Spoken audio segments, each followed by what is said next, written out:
জয় কৃষ্ণকালী মায়ের জয়, জয় সোনা মায়ের জয়। কৃষ্ণকালী মায়ের মন্দির কালী পুজোর দিন খোলা থাকবে না খোলা থাকবে না বন্ধ থাকবে, এবং ভাইফোঁটার দিন কি হবে, বন্ধ থাকবে কিনা, সেগুলো সব তোমরা এই ভিডিওতে জানতে পারবে। তাই ভিডিওটা সম্পূর্ণ দেখো, কেউ স্কিপ করবে না। আর চ্যানেলটি সাবস্ক্রাইব করে রাখো, নতুন নতুন আরও অনেক ভিডিও আসবে, যে ভিডিওগুলো দেখলে, যে তথ্যগুলো জানলে তোমাদের অনেক সুবিধা হবে।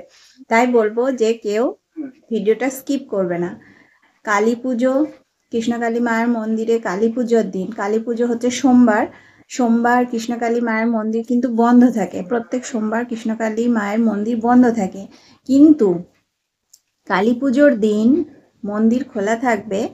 ভক্তরা মাকে দর্শন করতে পারবেন, সেদিন ওখানে ভোগেরও ব্যবস্থা থাকবে। তাই যারা আসতে চাইছেন আসতে পারেন, কিন্তু সেদিন হয়তো ত্রিশূল ছোঁয়ানো হবে না। এটা একটু আগে থেকে জেনে থাকলে আপনাদের সুবিধা। আর কালী পুজোর দিন কৃষ্ণকালী মায়ের মন্দির কিন্তু খোলা থাকবে। অনেকেই ভাবছিলেন, প্রশ্ন করছিলেন যে মন্দির খোলা থাকবে কিনা। হ্যাঁ, কালী পুজোর দিন সোমবার কিন্তু মন্দির খোলা থাকবে। আর সেদিন ভোগ ওখানে ভোগেরও আয়োজন হবে, মাকে ভোগ নিবেদন করবেন। তো একজন ভক্ত মাকে সেদিন ভোগ নিবেদন করবেন, তো সেই প্রসাদ ভক্তদেরকে দেওয়া হবে। তো চাইলে আসতে পারেন মায়ের মন্দিরে। আর ভাইফোঁটার দিন কি হবে সেটার জন্য কিন্তু আপনাদেরকে চ্যানেলে চোখ রাখতে হবে, ভিডিও আসবে। এবং চ্যানেলটি সাবস্ক্রাইব করে রাখুন, নতুন নতুন আরও অনেক ভিডিও আসবে। এছাড়া কালী পুজোর দিন কিন্তু মাকে দর্শন করতে পারবেন, কিন্তু সেদিন মায়ের পুজো হবে। তো সেদিন ত্রিশূল ছোঁয়ানো, সুবিধার কথা, সেগুলো কিন্তু অতটা শোনা সম্ভব হবে না। তো তাই এই ভিডিওটা আমি করলাম, যে অনেকেই আমাকে প্রশ্ন করছিলেন যে কৃষ্ণকালী মায়ের মন্দির কালী পুজোর দিন খোলা থাকবে কিনা।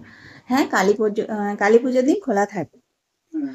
আর মায়ের মন্দিরে কিভাবে আসবেন, এই মন্দির কোথায়, এই প্রশ্ন অনেকেই করেন। এই মন্দির হচ্ছে পূর্ব বর্ধমানে।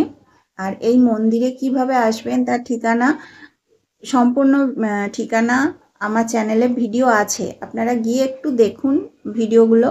বাসে করে কিভাবে আসবেন, ট্রেনে করে কিভাবে আসবেন, টোটো ভাড়া কত, তাছাড়াও টোটো করে না এসে যদি স্টেশন থেকে, ধরুন আপনি ট্রেনে করে এসেছেন, তারপর স্টেশন থেকেও বাসে করে আসা যাবে, সেই ক্ষেত্রে কিন্তু ভাড়া কম লাগবে, সময়ও অনেকটা কম লাগবে। তো সেগুলো কিভাবে, এইগুলো কিন্তু জানতে অবশ্যই আমার চ্যানেলটায় গিয়ে, আমার চ্যানেলে প্রচুর ঠিকানার বড় ভিডিও আছে, যে কৃষ্ণকালী মায়ের মন্দির কিভাবে আসবেন। তো সেগুলো একটু দেখুন। আর যদি নতুন কোনো প্রশ্ন থাকে কৃষ্ণকালী মায়ের মন্দির সংক্রান্ত, অবশ্যই কমেন্ট বক্সে করবেন, আমি যতটা জানি উত্তর দেব। আর পরপর ভিডিও আসবে, আপনারা ভিডিওগুলো দেখুন, চ্যানেলটি সাবস্ক্রাইব করে রাখুন, আর ভিডিওতে অবশ্যই একটা লাইক করে দেবেন, কমেন্টে লিখবেন জয় কৃষ্ণকালী মায়ের জয়, জয় সোনা মায়ের জয়। তো ঠিক আছে, এই ভিডিওটা আমি এখানেই শেষ করছি। সবাই ভালো থাকবেন, সুস্থ থাকবেন। নমস্কার।